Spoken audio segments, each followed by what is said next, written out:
नमस्कार, मैं हूं ऐश्वर्या कपूर और आप देख रहे हैं मेरे साथ 5 का प्रहार। और आज 5 के प्रहार पर बात होगी कि किस तरह से एक तरफ लोग ये कोविड-19 की वैक्सीन को बीजेपी की वैक्सीन बताकर कोविड के ऊपर भी राजनीति कर रहे हैं, तो वहीं दूसरी तरफ किसानों की जो ओरिजिनल मैं कह रहा हूं, जो पहली मांग थी कि एमएसपी रहना चाहिए, सरकार देने को तैयार है, लेकिन उसके बाद भी अफवाहें फैला के लोगों को बरगलाने की कोशिश करके ये जो अफवाह गैंग है, ये कोशिश कर रहा है कि किसी ना किसी तरह मोदी का विरोध करते करते ये किसी ना किसी तरह सरकार को लामबंद कर सके। कृषि कानून पर अन्नदाताओं को गुमराह करने वालों की बत्ती गुल होने वाली है। दिल्ली के विज्ञान भवन में 8वें दौर की वार्ता आज जारी है। प्रधानमंत्री मोदी ने ठाना है कि किसान को हर हाल में मनाना है, इसीलिए अन्नदाताओं को भड़काने वाले कान खोलकर सुन ले। आज अब नफरत और भ्रम की दुकान बंद कर लो, नहीं तो जनता के सामने मुंह दिखाने के लायक नहीं बचोगे। और यह बात साफ है, आप भी देख रहे हैं दर्शकों, कि अमेरिका में क्या हुआ ट्रंप के साथ। नफरत और हिंसा की सियासत से पूरे मुल्क ही नहीं, पूरी दुनिया में अलग थलग पड़ गया है। एक तरफ अपने आप को सुपर पावर कहने वाला अमेरिका, अगर मोदी विरोधियों ने भी अपनी चाल नहीं बदली तो इनके साथ भी ऐसा हो सकता है। हम सब जानते हैं कि बर्बादी का रास्ता तैयार करने वाले खुद अपने बनाए गड्ढे में गिरते हैं। पहले देखिए ये खास रिपोर्ट, फिर शुरू करते हैं 5 का प्रहार। मीटिंग के बाद ही पता चलेगा सरकार का क्या रोक है। वो बोलते हैं संशोधन करो, हम बोलते हैं रद्द करो, उधर खड़ी है बात। आज की चर्चा से हमें उम्मीद तो है, कोई हल निकलने की उम्मीद है। हमारी पीड़ माने और कानूनों को रद्द कर दे, बहुत बढ़िया बात है।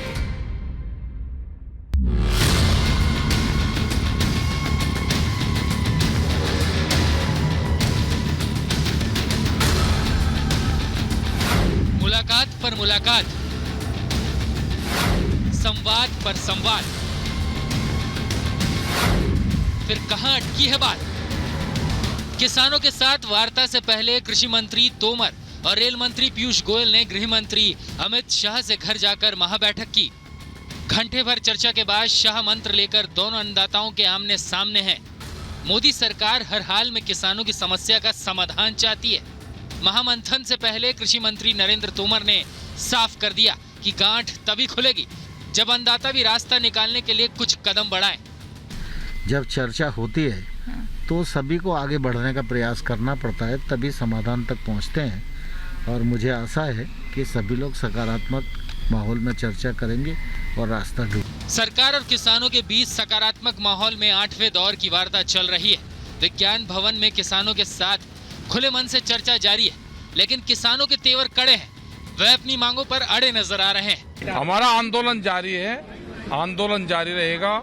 कानून वापसी नहीं होते तो घर वापसी नहीं होगी। अन्नदाताओं की आवाज से साफ झलक रहा है कि कोई पर्दे के पीछे से बैठकर खुली वार्ता में गांठ पर गांठ डाल रहा है। विवाद की गुत्थी सुलझेगी तो तब जब उलझाने वालों को उल्टे पैर भगाया जाए। ये बात हमारे अन्नदाताओं को समझना होगा। सरकार पर भरोसा करें और थोड़े हम थोड़े आप की नीति पर आगे बढ़ें, क्योंकि अड़ने में सिर्फ और सिर्फ फायदा देश विरोधियों को होगा। वो हर मुद्दे पर मौके की ताक में रहते हैं। आप खुद देखिए, एक तरफ किसानों को भड़काकर देश में कोरोना वैक्सीन पर भ्रम की मुफ्त सियासत शुरू कर दी गई है। देखिए, वैक्सीन जो आया है तो मोदी जी पहले टीका लगवा ले, उसके बाद हम लगवा लेंगे, उसमें क्या दिक्कत है। वैक्सीन पर सवाल उठाने वाले सीधे सीधे देश के वैज्ञानिकों का अपमान कर रहे हैं। आरजेडी कांग्रेस हो या अखिलेश यादव जी हो, तेजस्वी जी हो या राहुल जी हो, जो भी वैक्सीन पे सवाल उठाने वाले लोग हैं, सब ऐसी राजनीति पर उतारू है जिस राजनीति को ओछी राजनीति कहते हैं। पीएम मोदी के विरोधी मुद्दा ढूंढने में नाकाम हो चुके हैं। 6 साल से मोदी सरकार को घेरने के लिए कुछ मिल नहीं रहा, तो झूठ, भ्रम और फरेब की घटिया सियासत पर उतर आए। मोदी विरोध में देश का विरोध करने वालों को एक बात समझ नहीं आती कि झूठ की इमारत की नींव खोखली होती है। सच के सूरज के सामने चकनाचूर होना तय है। आज ऐसे ही फरेबियों और फसादियों पर हमारे साथ करिए 5 का प्रहार।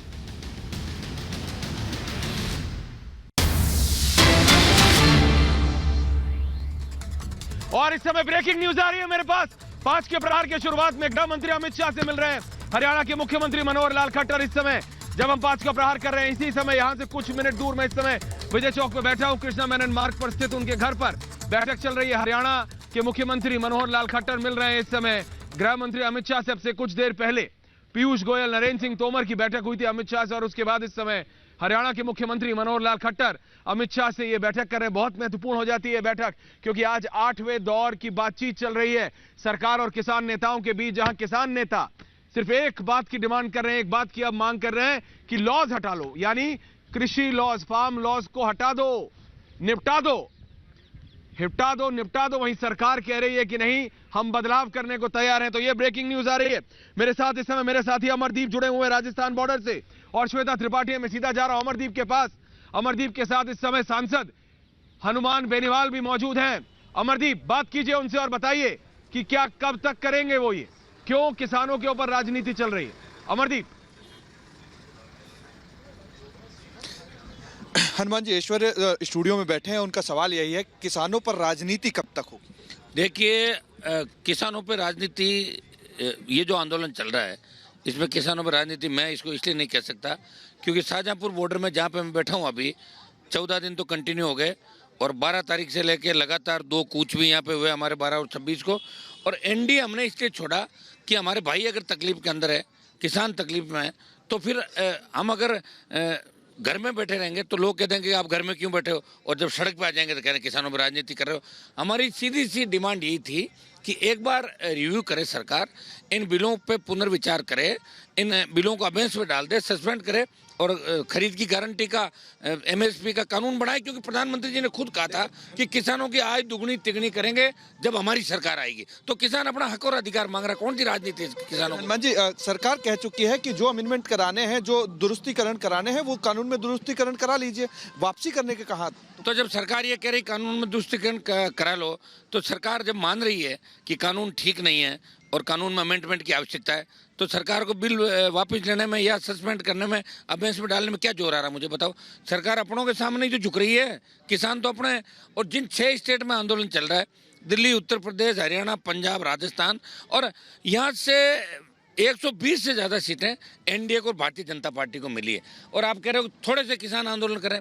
आज एक बीजेपी के एमपी का बयान पढ़ रहा था, जो बीजेपी की वरिष्ठ एमपी वो कह रही थी कि आतंकवादी है, अलगाववादी है और अपराधी घुस गए। बताओ, कम से कम भारतीय जनता पार्टी के नेताओं को, प्रधानमंत्री जी को अपने सांसदों की जुबान पर तो लगाम लगानी चाहिए ना। इस तरह कैसे बोल सकते हो आप? यहाँ शाहजहांपुर बॉर्डर पर हम लोग बैठे हैं, हमें अगर राजनीति करनी होती तो टीकरी बॉर्डर, सिंधु बॉर्डर, गाजीपुर, सब जगह जाते, भाषण दे के आते। लेकिन जब देश के ये कहा कि राजस्थान में आंदोलन नहीं हो रहा है, तो हनुमान बेनीवाल ने कहा कि राजस्थान का किसान भी आंदोलित है। यहाँ आए हैं लाखों किसान। जी, आप तो आए हैं, लेकिन आगे फ्रंट की लाइन में जो बैठे हुए हैं, कुमारी शैलजा भी आई, कांग्रेस के बड़े बड़े लीडर आए, उसके बाद में तमाम उन्होंने फ्रंट लाइन जो किसान थे, किसानों को पीछे रखा और खुद फ्रंट लाइन पर खड़े होकर के भाषणबाजी करने लगे।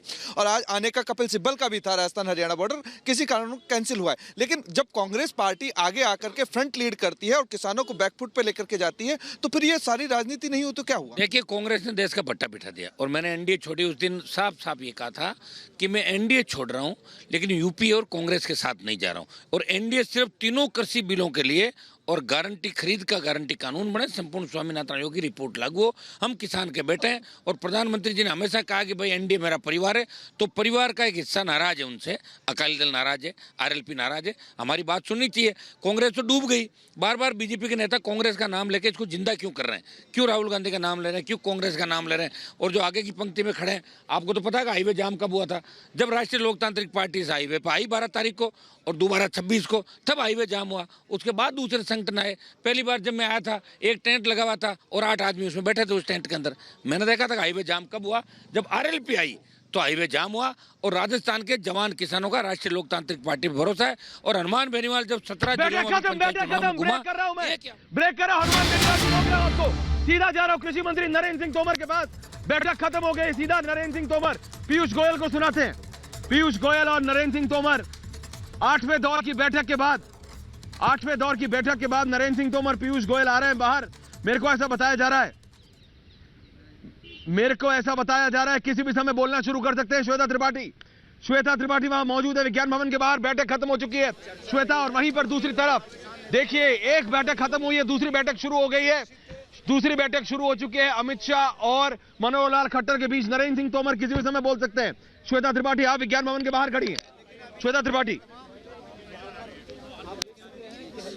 बिल्कुल ऐश्वर्या, देखिए ये जो तस्वीरें हम सीधे विज्ञान भवन से ही दिखा रहे हैं। देखिए अभी तक 8 दौर की जो बैठक रही है, ये जो बैठक है ये सबसे छोटी बैठक हम कह सकते हैं। बहुत लंबी ये बैठक चली नहीं है, क्योंकि आप सुबह जब यहाँ से किसान अंदर जा रहे थे तो हमने उनसे पूछा था कि अब आगे आपका कदम क्या होगा, तो उन्होंने साफ तौर पर यही कहा था कि अगर सरकार ये हामी नहीं भरती है कि वो कानून रद्द करने के लिए प्रक्रिया शुरू करेगी तो फिर हम लंबी बातचीत नहीं करेंगे, क्योंकि हम और ज्यादा इंतजार नहीं करेंगे और हमारा जो आंदोलन है वो आगे बढ़ता रहेगा। और यही स्ट्रैटेजी थी जिसके तहत किसान अंदर गए थे। और हमने ये बताया अभी तक किस तरह से गतिरोध बरकरार है सरकार और किसानों के बीच। जो एक आम सहमति होनी चाहिए बिल को लेकर के, वो रजामंदी बनती नजर नहीं आ रही है। और फिलहाल ये जो बैठक है और ब्रेकिंग न्यूज आ रही है मेरे पास, इसका मैं अपने पैनल के पास जाऊंगा। 15 जनवरी को होगी 9वें दौर की बैठक, कोई निर्णय नहीं निकला है। 15 जनवरी को होगी श्वेता, रोक रहा हूं आपको। 15 जनवरी को होगी 9वें दौर की बैठक।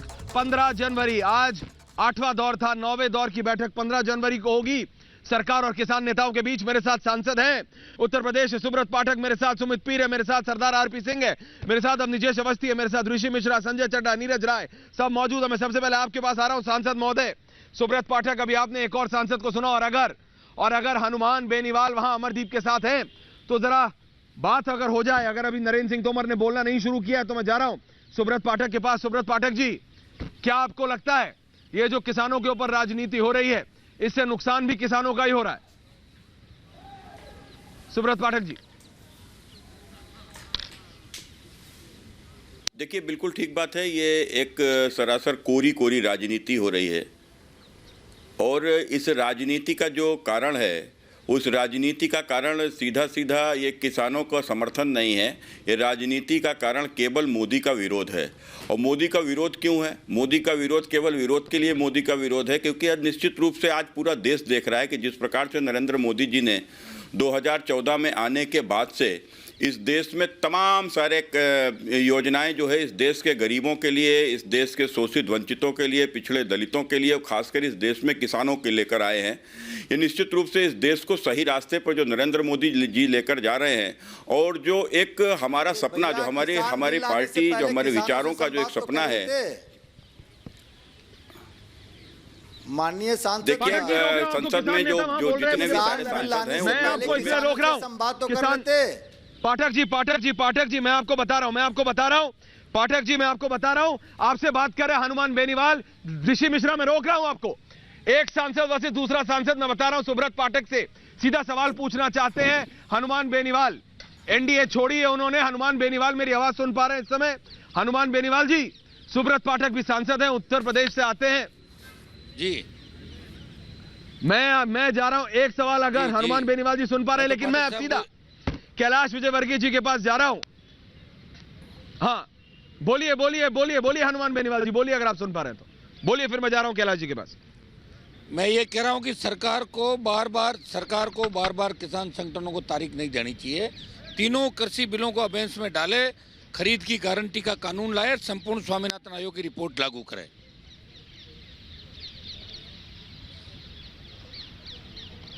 देखिए ये बात है, मैं इस पे बहस करूंगा आप दोनों के साथ। 1 मिनट रुकिए, मेरे साथ इस समय कैलाश विजयवर्गीय जुड़ रहे हैं।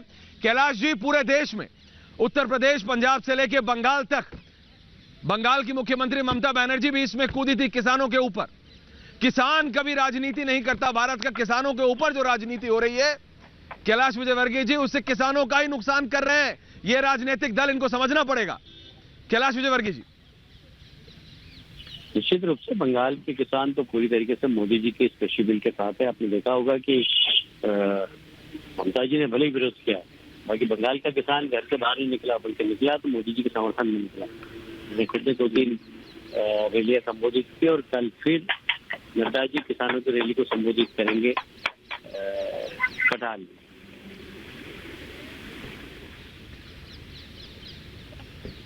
लेकिन कैलाश जी, आपने देखा ये जो एक कांटेक्ट बनता है अखिलेश यादव से ममता बनर्जी का, अखिलेश यादव कहते हैं कोविड वैक्सीन बीजेपी की वैक्सीन है, वहां से ममता बनर्जी के नेता खड़े हो जाते हैं कोविड वैक्सीन से लेके फार्मर्स, किसान के जो लॉज हैं, जो कृषि लॉज हैं, उनको लेकर। तो ये जो एक राजनीतिक समन्वय बिठाने की कोशिश करते हैं ना, कि किसी भी बात पर बस मोदी का विरोध करो, और मोदी का विरोध करते करते भारत की आम जनता का विरोध शुरू हो जाता है, ये इन राजनेताओं को समझ क्यों नहीं आता? कैलाश विजयवर्गीय। देखिए, सबसे बड़ी बात ये है कि वैक्सीन बनाना, ये लोग ये कहते थे कि थाली बजा रहे हैं, वैक्सीन नहीं बजा रहे हैं, लेकिन थाली भी बज रही थी और वैक्सीन भी बन रहा था। और ये हमारे वैज्ञानिकों का अपमान करने का काम करते हैं इस प्रकार की बात करके। आज हमारे लिए गर्व की बात है, इस पर गर्व करना चाहिए कि भारत वैक्सीन एक्सपोर्ट कर रहा है। भारत का आज उन देशों में नाम हो गया है जिनके साइंटिस्ट ने वैक्सीन बनाई है। तो ये भारत का कितना बड़ा गौरव बढ़ा, इसकी चिंता नहीं करते और हल्के बयान देकर भारत का अपमान करते हैं, भारत के वैज्ञानिकों का अपमान करते हैं। मैं समझता हूँ कि इससे पता लगता है कि हमारा डेमोक्रेसी हमारी 70 साल पुरानी होगी, पर आज भी विपक्ष परिपक्व नहीं हुआ, गैर जवाबदार विपक्ष है। जिस प्रकार की भूमिका भी चल रही है, जिस प्रकार किसान आंदोलन में भी बिना तर्कपूर्ण बात करके, मैं समझता हूँ कि किसान आंदोलन के नाम पर जो लोग बैठे हुए हैं वो कहीं ना कहीं गुमराह हो रहे हैं, ऐसा मुझे लगता है। लेकिन ये इसका गुनहगार कौन है? इसके गुनहगार तो भारत के राजनेता है ना। अगर आप एक मिनट के लिए कांग्रेस, बीजेपी, एसपी, बीएसपी छोड़ दीजिए कैलाश जी, आप भी मध्य प्रदेश से आते हैं। मध्य प्रदेश में पहले कांग्रेस की सरकार थी, उसके बाद बीजेपी की आपकी सरकार आई, वहां भी थोड़ा बहुत हुआ, लेकिन सरकार ने समझाने की कोशिश की राजनेताओं को, जिनको भारत की जनता जिता के भेजती है। कैलाश जी, आप भी विधायक रहे हैं, आप भी जानते हैं, आपको कितनी बार बोला कि आप सांसद बन जाइए, आपने कहा कि नहीं बंगाल जिता के। लेकिन मेरा यह सवाल है कि जिम्मेदारी तो भारत के राजनेताओं की होती है ना। ये जो नेता हैं भारत के, इन्हीं की तो जिम्मेदारी है कि भारत के जनता का हित रखें। अगर भारत के राजनेता ही भारत की जनता का अहित सोचने लगे तो फिर कैसे चलेगा काम? कैलाश विजयवर्गीय जी, मुझे पता है आपको जाना है, लेकिन आखिरी सवाल मेरा आपसे। डेमोक्रेसी की खूबसूरती यही है कि विपक्ष होना चाहिए, जवाबदार विपक्ष होना चाहिए, मजबूत विपक्ष होना चाहिए।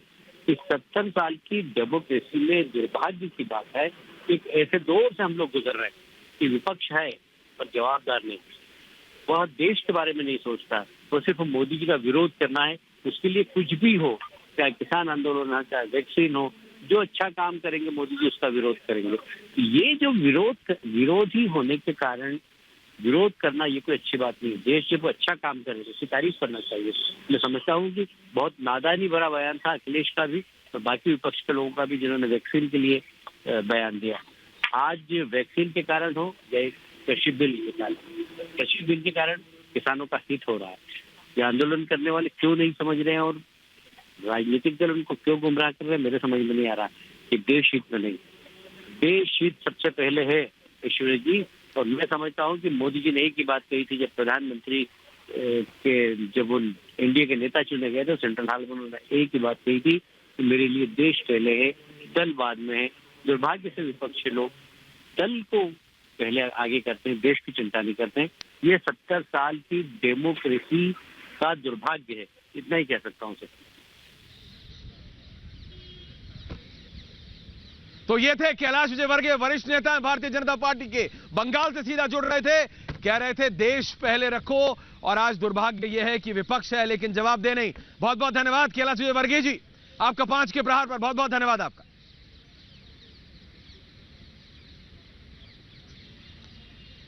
और अब मैं सीधा जा रहा हूं हनुमान बेनीवाल और सुब्रत पाठक जी के पास।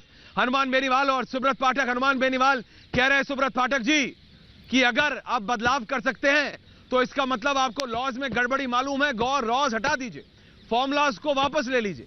सरकार कह रही है फार्म लॉज नहीं लेंगे वापस, किसानों की बात मानेंगे, राजनेताओं की नहीं। सुब्रत पाठक, हनुमान बेनीवाल।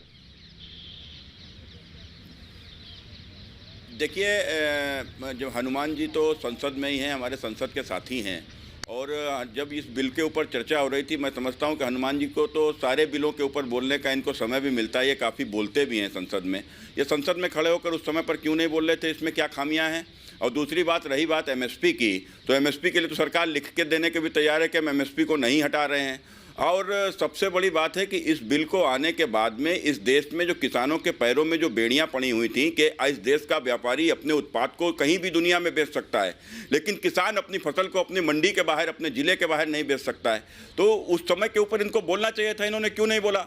और आज भी इस बिल के कारण खामियां क्या हैं कि ये थोड़े ना कि विरोध हो रहा, उन्हें कौआ नाक ले गया, कौए के पीछे भाग खड़े हो, अपनी नाक देखो ना। मुझे तो यही स्थिति दिखाई पड़ रही है, चाहे इसमें वेनीवाल जी हों, चाहे अन्य कोई लोग भी हों। ये निश्चित रूप से एक षड्यंत्र, और वो षड्यंत्र भी केवल इस बात का लेकर के मोदी का विरोध कैसे किया जाए, मोदी के ऊपर देश की जनता का जो भरोसा आज हो गया है। मोदी जी एक के बाद एक बिल पास कर रहे हैं, और वो बिल पास करने का भी कारण है, देखिए नरेंद्र मोदी जी ने बिल्कुल स्पष्ट तय है कि हमारी प्राचीन भारतीय संस्कृति के आधार पर नए भारत का निर्माण, और जब नए भारत का जब निर्माण होगा तो निश्चित रूप से ये तमाम सारे बिल आएंगे, भी तमाम सारे संशोधन भी करने पड़ेंगे। हनुमान बेनीवाल जी जवाब दे रहे हैं, हनुमान बेनीवाल जी जवाब दे रहे हैं। जानकारी नहीं है इनको। मैं कह रहा हूँ, पाठक साहब कह रहे हैं कि लोकसभा में हनुमान जी को विरोध करना चाहिए। इनको ध्यान नहीं कि कोरोना की झूठी रिपोर्ट बता के मुझे बाहर कर दिया था उस समय, और अंदर होता तो बिल को फाड़ के फेंकता अंदर में, लोकसभा में अंदर नहीं था मैं लोकसभा में उस दिन। कोरोना के आपको क्यों बाहर कर दिया गया था? आपको कोरोना हो गया तो आप बाहर हो गए। उसमें कोरोना का भी ये अब एक नया आरोप आप एक नया आरोप लेकर आ गए हैं। आप एक नया आरोप लेकर आ रहे हैं हनुमान जी। वो तो लगाया था, पहले भी लगाया मैंने। आपको कोरोना हो गया था तो बाहर हो गए होंगे। उस समय के ऊपर हमारा भी टेस्ट हुआ था, हमारे सहित तमाम लोगों का टेस्ट हुआ था, तो ऐसे तो मैं रिकवर हो गया था। आपका कहना है कि मैंने विपक्ष के जो लोग आए थे सबको भी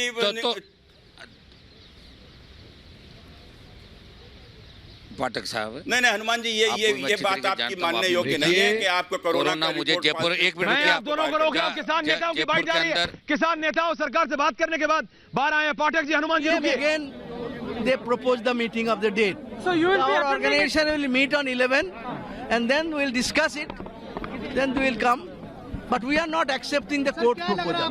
We are not going to government stand was there, they will not repeal. So if you do not repeal, we are not with you. Our baat we have already told you, so we cannot accept other than repeal. So the 11 Kisan meeting will decide where we are. On 15 there will be meeting, another meeting. On 15 there will be another meeting. But we do not have much hope. We always hope for the best and prepare for the worst.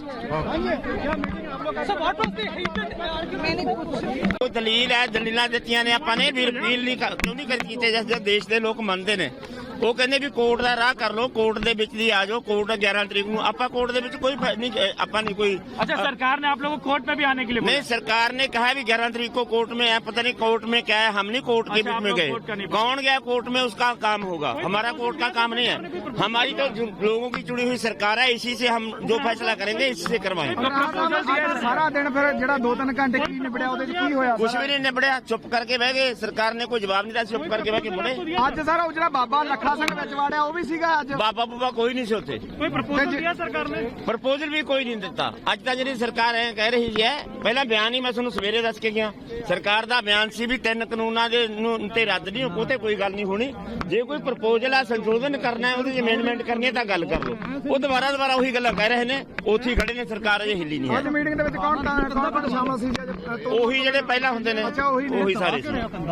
राहा साहब ਹੁਣ 15 ਤਰੀਕ ਦੀ meeting ਚਾਹੋਗੇ ਤੁਸੀਂ? सुब्रत पाठक, हनुमान बेनीवाल जी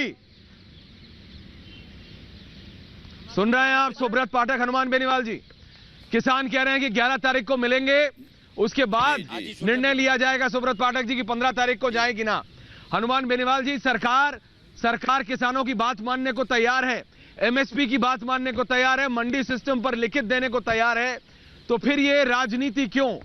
भारत का किसान कोई कुश्ती थोड़ी लड़ने गया है भारत सरकार के साथ कि कौन पहले टैप आउट करेगा, कौन पहले हार मानेगा। ये तो वही बात हो गई कि कौन पहले हार मानेगा। पहले आप में भारत की जनता का नुकसान हो रहा है। हनुमान बेनीवाल, सुब्रत पाठक, एक उत्तर प्रदेश से सांसद है और एक राजस्थान नागौर से। मैं ये कह रहा हूँ ऐश्वर्या जी, किसानों ने सरकार बनाई है और जिन 6 स्टेट के अंदर आंदोलन चल रहा है, वहाँ बीजेपी और एनडीए की 120 से ज्यादा सीटें हैं। ये कह रहे हैं मुट्ठी पर किसान आंदोलन कर रहे हैं, कैसे कर रहे हैं बताओ आप? और पाठक साहब कह रहे हैं कोरोना हो गया था। अरे उसी दिन मैंने 2 जांच कराई, हाथों हाथ नेगेटिव आई रिपोर्ट। मुझे बाहर कर दिया कि किसान बिल पे बोलेगा, इसलिए इसको बाहर रखो 3 दिन। आप कह रहे आरोप लगा, उसी दिन आरोप लगा दिया था मैंने। चलिए ये देखिए, बोलिए पाठक साहब। ये बात तो आपकी बेहद हास्यास्पद है कि आप तो ये इनकी बात बेहद हास्यास्पद है कि ये कोरोना के चलते वहाँ इनको इसलिए बाहर कर दिया गया कि वहाँ बिल के खिलाफ बोलते। ये बात मानने योग्य नहीं। उसके बाद आपने कोई प्रेस कॉन्फ्रेंस की जब बिल आया? मैं कह रहा हूँ वो छोड़िए पाठक जी, और बाद में मैं कह रहा हूँ वो छोड़िए हनुमान बेनीवाल, और वो छोड़िए सुब्रत पाठक। मैं आपसे ये कह रहा हूँ, आप बताइए, अरे कोई कुश्ती हो रही है क्या? अरे कोई दंगल हो रहा है क्या कि पहले आप हार मानोगे कि पहले सरकार हार मानेगी? ऐश्वर्या जी, राजनाथ, किसानों का नुकसान हो रहा है। ऐश्वर्या जी, राजनाथ सिंह जी ने स्पष्ट कहा है, बोलिए पाठक जी। स्पष्ट राजनाथ सिंह जी ने कहा है कि कम से कम 2 साल इस बिल को लागू हो जाने दीजिए। यदि उसके बाद यदि कोई इसमें समस्या आती है तो हम इस बिल को वापस ले लेंगे। अब ये 2 साल क्यों नहीं लागू होने देना चाहते हैं? इसके पीछे निश्चित रूप से इनके सबका एक कारण, एक हनुमान बेनीवाल जवाब दे रहे हैं। हनुमान बेनीवाल, आप भी सांसद हैं नौगांव राजस्थान हो जाएगा, आपकी कॉन्स्टिट्यूएंसी में 50% ज्यादा किसान है। बताइए आप क्यों इसको टेस्ट नहीं करना चाहते? पाठक साहब के एनडीए के बीजेपी के हर बिल का हमने समर्थन किया, और उस दिन होता तो इसका विरोध करता। मैं लोकसभा के अंदर नहीं था तो प्रेस कॉन्फ्रेंस करके विरोध किया, सड़कों पे हूँ, कूच किया, और राजनीति करनी होती तो अलग अलग बॉर्डर पे जाता। लेकिन शाहजहांपुर बॉर्डर पे राजस्थान के किसानों के साथ डटा हुआ हूँ। 26 तारीख से 15 दिन से धरने पे बैठा हूँ, और 12 तारीख से कूच किया था। 2 बार बड़ा कूच हुआ, 1 लाख लोग आए थे, और पंचायत चुनाव होने की वजह से हम देरी से व्यक्तिगत रूप से आए, प्रेस कॉन्फ्रेंस के माध्यम से। पहले ही कह दिया था, अमित शाह जी को चिट्ठी भी लिखी कि आप अगर बिलों में सरकार किसान संगठनों की बात नहीं मानोगे तो हम एनडीए छोड़ देंगे। बार बार आप एनडीए को अपना परिवार बता रहे हो, अकालियों को अलग कर दिया। अब आपको जरूरत तो हमारी है नहीं, 303 सीट है, इसलिए एक एक करके जाओ, कोई आवश्यकता नहीं। अगर 272-73 होती तो आप हमारे वारे न्यारे होते यहाँ पे इस सरकार के अंदर। बात मानते हैं हमारी सारी।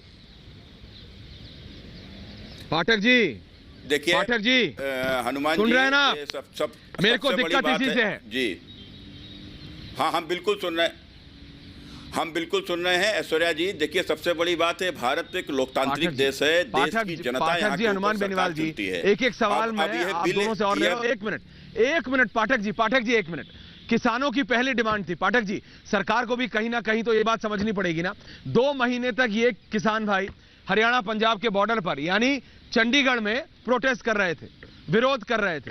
प्रजातंत्र में, लोकतंत्र में, जनतंत्र में इनके पास शांति से विरोध करने का पूरा अधिकार है, करें वो, उनको अपनी मांगे मंगवानी थी, वो प्रोटेस्ट कर रहे थे। सरकार तब कह सकती थी कि हम एमएसपी पे रिटर्न गारंटी देने को तैयार है। तब तक राजनीति नहीं शुरू हुई थी, आपने तब ढिलाई बरती, ये दिल्ली आ गए, उसके बाद अब इनमें राजनीतिक दल घुस गए, अब इसके ऊपर राजनीति हो रही है।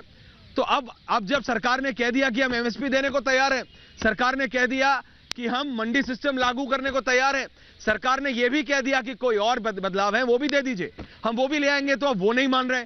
क्योंकि भाई किसान तो मान लेगा, जो किसान के ऊपर राजनीति कर रहे हैं वो अपनी राजनीतिक रोटियां कैसे सेकेंगे?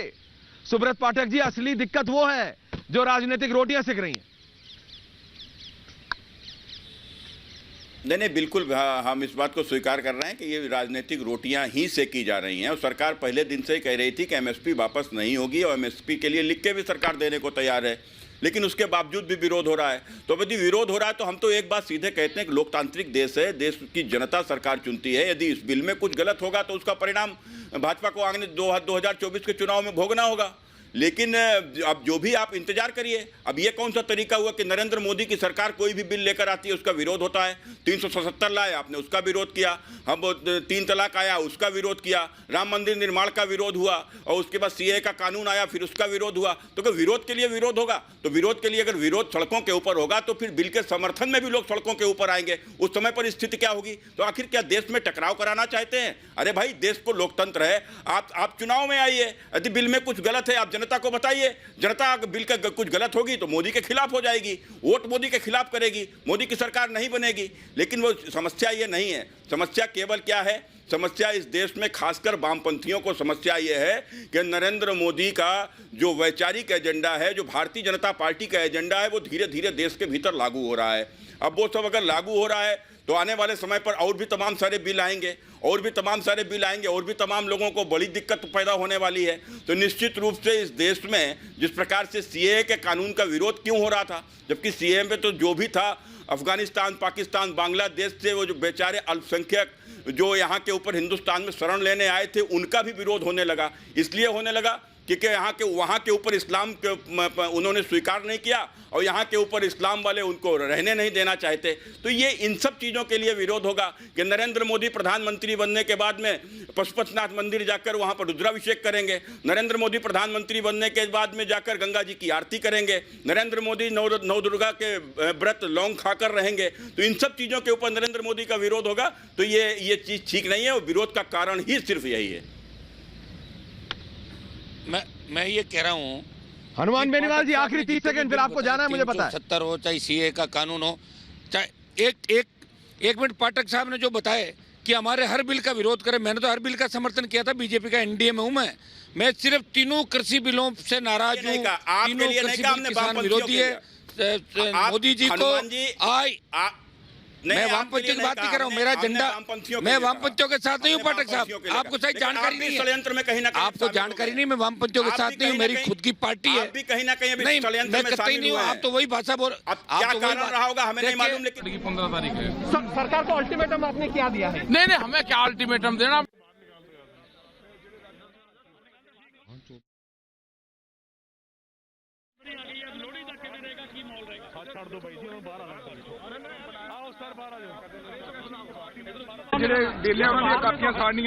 ਉਹ ਤਾਂ ਬਾਅਦ ਵਿੱਚ ਆ ਜੀ।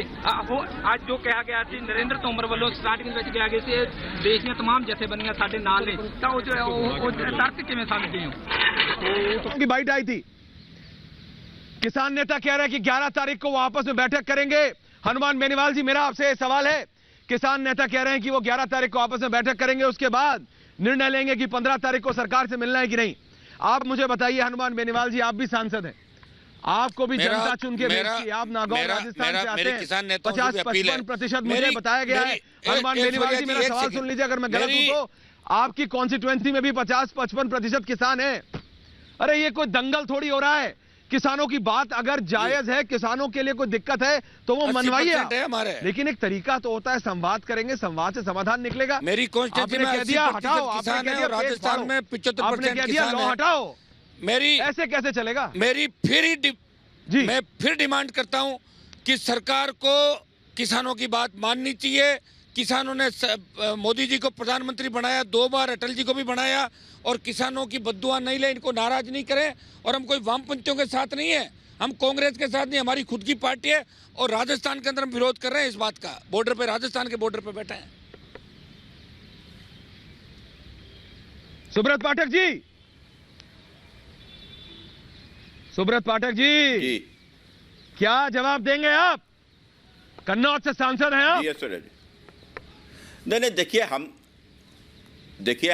फिर क्या जवाब देंगे आप? बात को कह रहे हैं कि जैसा कि अभी हनुमान जी ने कहा है कि ठीक है, इन्होंने हमारे बाकी बिल के ऊपर समर्थन किया, लेकिन हमारे इस बिल के वो विरोध में आ गए। ठीक है, अच्छा है, बिल के विरोध में आए, आखिर उस बिल के विरोध का कारण क्या है? भाई, जब एमएसपी को सरकार मानने को तैयार है कि एमएसपी वापस नहीं लेंगे, मंडियों का सिस्टम लागू रहेगा, जो मंडी को कोई हटाने नहीं जा रहा है, फिर आखिर क्या ऐसा?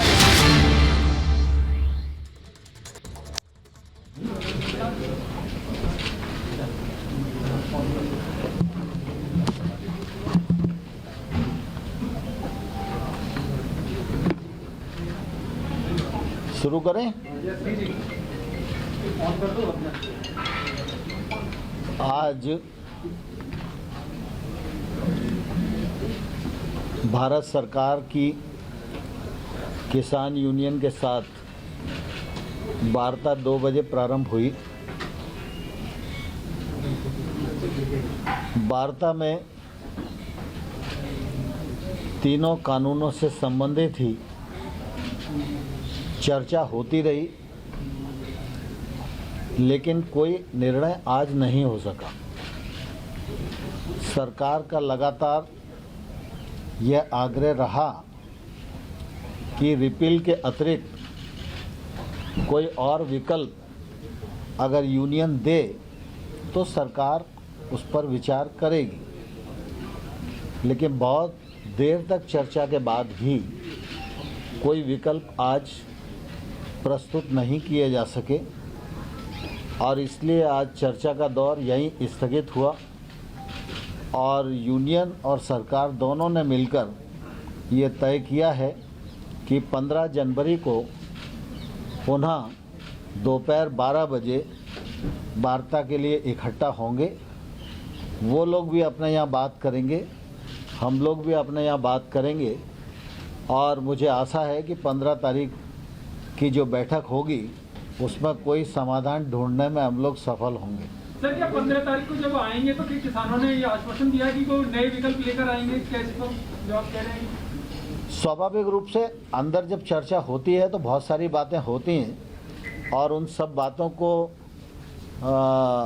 सार्वजनिक करना उचित नहीं होता, लेकिन जब चर्चा हुई और चर्चा में निर्णय तक नहीं पहुंच सके तो निश्चित रूप से कई विषय ऐसे हैं जो उनके भी ध्यान में आए, कई विषय ऐसे हैं जो हमारे भी ध्यान में आए।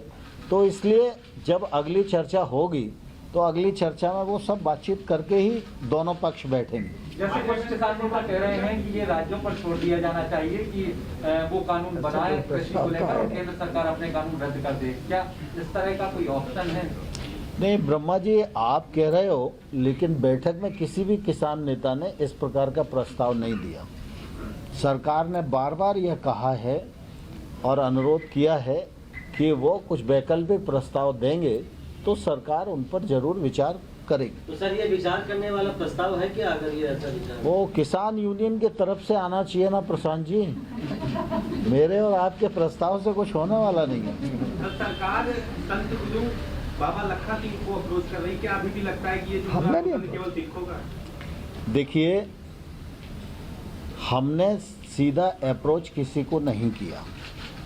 कृषि कानूनों पर आंदोलन है, आंदोलन के जो पक्षकार हैं उनका मानना यह है कि ये कानून निरस्त किए जाने योग्य हैं। देश भर में बहुत सारे लोग इस पक्ष के हैं जो कानून का समर्थन कर रहे हैं। तो जो निरस्त किए जाने के पक्ष में हैं उन यूनियन से भी लगातार सरकार सम्मानपूर्वक वार्ता कर रही है। जो लोग समर्थन में खड़े हैं वो हमको जब अनुरोध भेजते हैं तो हम उनको भी मिलने का समय देते हैं। मुझे इस बात की प्रसन्नता है कि बाबा लखा सिंह जी सिख समाज के धार्मिक संत हैं और उनके मन में यह दर्द था कि किसान आंदोलन पर हैं, सर्दी का मौसम है और ऐसे में इसका समाधान जल्दी होना चाहिए। तो उन्होंने मुझे सूचना भेजी, मैंने बहुत सम्मान से उनका समय निश्चित किया। वो वार्ता के लिए पधारे, उन्होंने किसानों की बात को सरकार के समक्ष रखा, मैंने सरकार के कानूनी पक्ष को उनके समक्ष रखा और मैंने उनको यह भी बताया कि यूनियन से चर्चा के दौरान जो उनकी कठिनाइयां हम लोगों को संज्ञान में आईं उन पर हम लोगों ने एक लिखित प्रस्ताव भी यूनियन को दिया कि सरकार इन पर खुले मन से विचार करने के लिए तैयार है, लेकिन यूनियन ने उन सारी चीज़ को खारिज कर दिया। और मैंने उनसे ये प्रार्थना की कि आप यूनियंस के लीडर्स से बात करें, यूनियन के लीडर रिपील के अतिरिक्त जो भी विचार व्यक्त करते हैं वो सीधा हमको विचार व्यक्त करें, हमको प्रस्ताव दें, अथवा वो अगर आपको भी कोई प्रस्ताव देते हैं और आप हमको कन्वे करते हैं तो भी निश्चित रूप से हम विचार करेंगे। तो मध्यस्थता के लिए हमने बाबा लखा सिंह जी को नहीं कहा, उनके मन में किसानों के प्रति जो दर्द था उसके कारण उन्होंने हमको कहा। तो स्वाभाविक रूप से विषय किसानों का भी है और विषय धार्मिक संत का भी है, तो किसानों का भी सम्मान हमारे मन में है और धार्मिक संत का भी सम्मान हमारे मन में है। इसलिए बाबा लखा सिंह जी से बहुत अच्छे वातावरण में चर्चा हुई और मुझे आशा है कि शायद उन्होंने संबंधित लोगों से बात की हो। जो किसान संगठन आपको समर्थन देते रहे हैं, आपसे मिलते रहे हैं, अगली बैठक में क्या उनको भी बुलाया जाएगा? बहुत सारे संगठन मिले हैं आपसे समर्थन में। देखिए, अभी इस प्रकार का कोई विचार नहीं है। अभी जो आंदोलनकारी पक्ष है, हम उसी से बातचीत कर रहे हैं। अगर आवश्यकता पड़ेगी तो आने वाले कल में सरकार इस दिशा में विचार कर सकती है, लेकिन अभी कोई ऐसा विचार नहीं है। सर, राहुल का कहना है कि कहीं ना कहीं सरकार ने कहा है कि अब जो डिसीजन है वो सुप्रीम कोर्ट पे छोड़ देना चाहिए। देखिए, दरअसल क्या है कि सरकार ने ये नहीं कहा। स्वाभाविक रूप से हम लोकतांत्रिक देश के नागरिक हैं और हमारे लोकतंत्र में राज्यसभा और लोकसभा से कोई कानून पारित होता है तो स्वाभाविक रूप से उसका विश्लेषण करने का अधिकार माननीय उच्चतम न्यायालय को ही है। और इसलिए उच्चतम न्यायालय के प्रति प्रत्येक नागरिक की और भारत सरकार की और सभी की प्रतिबद्धता स्वाभाविक रूप से है ही। और इसलिए ये विषय आता है क्योंकि सुप्रीम कोर्ट में 11 तारीख को डेट भी लगी है, तो सुप्रीम कोर्ट की बातचीत इस मामले में आती है। लेकिन सुप्रीम कोर्ट जिस दिशा में निर्णय देंगे तो सरकार तो सुप्रीम कोर्ट के प्रति प्रतिबद्ध है ही। क्या अगली बैठक में किसान ही नेता ही विकल्प लेकर आएंगे? कृषि मंत्री नरेंद्र सिंह तोमर बोल रहे हैं। तो ये है देश के कृषि मंत्री नरेंद्र सिंह तोमर बोल रहे हैं कि किसानों को अगर कोई दिक्कत है तो सीधी सीधी बात करें। 8वें दौर की बैठक आज खत्म हुई, 9वें दौर की बैठक शुरू होगी। और मेरे साथ इस समय एक्सक्लूसिव जुड़ रहे हैं उत्तर प्रदेश से, उत्तर प्रदेश के कृषि मंत्री और पूर्व भारतीय जनता पार्टी के प्रदेश अध्यक्ष हैं सूर्य प्रताप शाही मेरे साथ इस समय जुड़ रहे हैं। शाही जी, आपको मेरी आवाज आ रही है? सूर्य प्रताप शाही जुड़ रहे हैं जी, आपकी आवाज सुनाई दे रही है। आपको नमस्कार। शाही जी, ये किसान, भारत के किसान ने 1947 से लेकर आज तक कभी राजनीति नहीं की। मैं बार बार ये कहता हूं कि ये राजनेता जो किसानों के ऊपर राजनीति कर रहे हैं, अब इनको समझना पड़ेगा। आप देख रहे हैं सर कि आज 8वें दौर का भी जो बैठक है वो पहले आप में खत्म हो गई है कि पहले हार कौन मानेगा। ये किसान हो ही नहीं सकते सर। ये किसानों के ऊपर राजनीति करने वाले अपने राजनीतिक रोटियां सेक रहे हैं उत्तर प्रदेश के कृषि मंत्री सूर्य प्रताप शाही।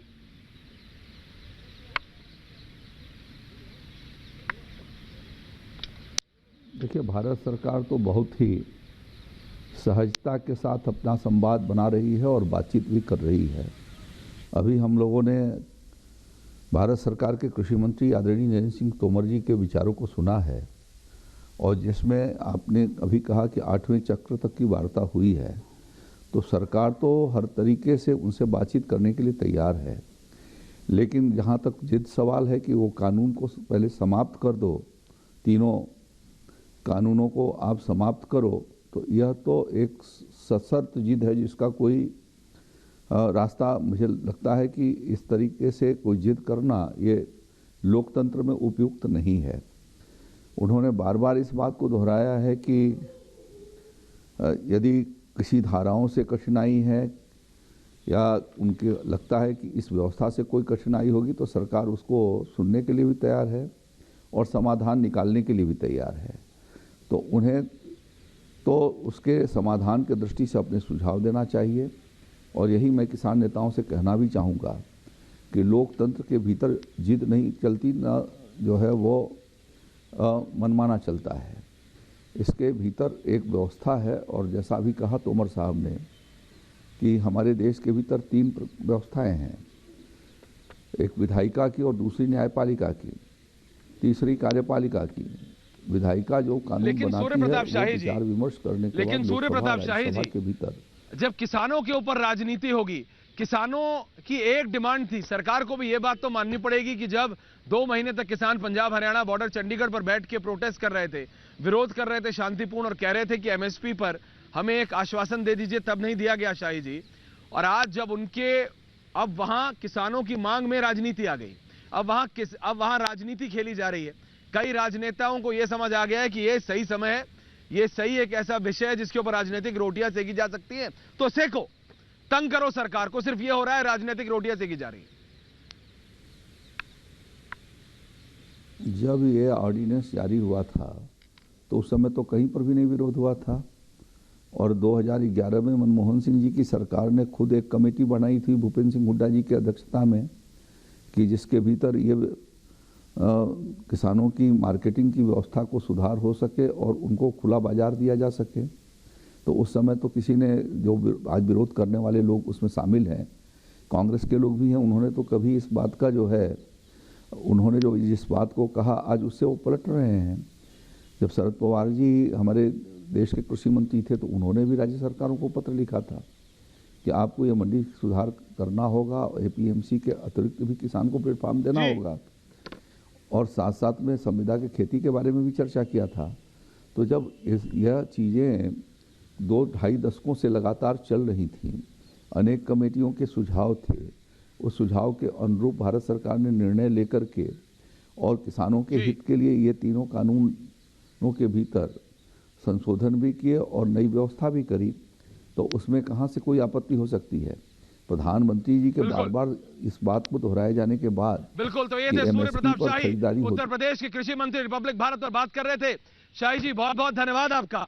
मेरे पास समय का अभाव है शाही जी, नरेंद्र सिंह तोमर की प्रेस कॉन्फ्रेंस आ गई, नहीं तो हम लंबी बात करते हैं। आपसे बहुत बहुत धन्यवाद आपका रिपब्लिक भारत से बात करने के लिए। और मैं धन्यवाद करना चाहूंगा हनुमान बेनीवाल का भी सांसद है नागौर से, और सुब्रत पाठक का कन्नौज से सांसद हैं, और आप सभी का अब निजेश अवस्थी थी, आज मैं समय नहीं दे पाया आपको, माफी चाहता हूं। ऋषि मिश्रा, संजय चड्डा, नीरज राय, सुमित पीर जी, माफी चाहता हूं आप सबसे। कल दोबारा मिलेंगे 5 के प्रहार पर, और कई मजा आएगा क्योंकि मेरी साथी सुचरिता कुकरेती लेकर आ रही है 6 बजे महाभारत।